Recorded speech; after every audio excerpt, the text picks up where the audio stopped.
chapter drainage pattern, right?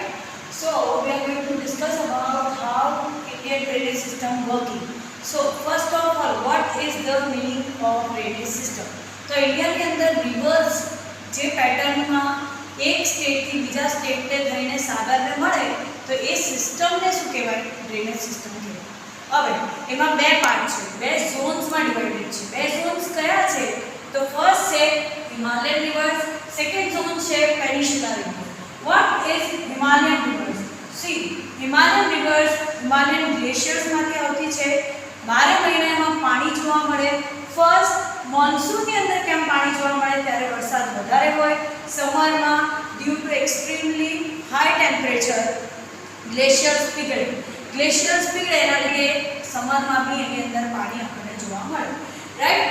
આમાં major બે reverse છે.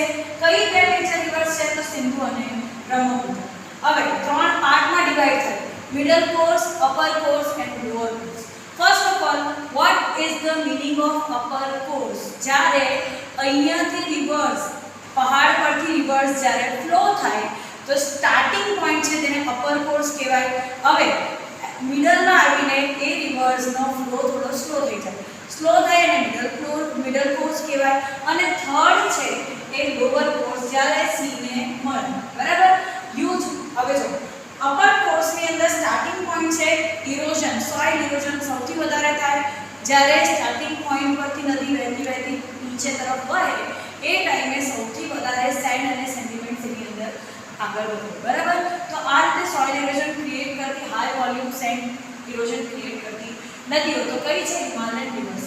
હવે આપણે જોઈએ પેનિન્સ્યુલર રિવર્સ. પેનિન્સ્યુલરનો મતલબ એવો થાય કે જેની ત્રણ સાઈડ પાણી છે એવો land part is called peninsular. Okay, next આપણને નેક્સ્ટ વિડીયોમાં એક્સપ્લેન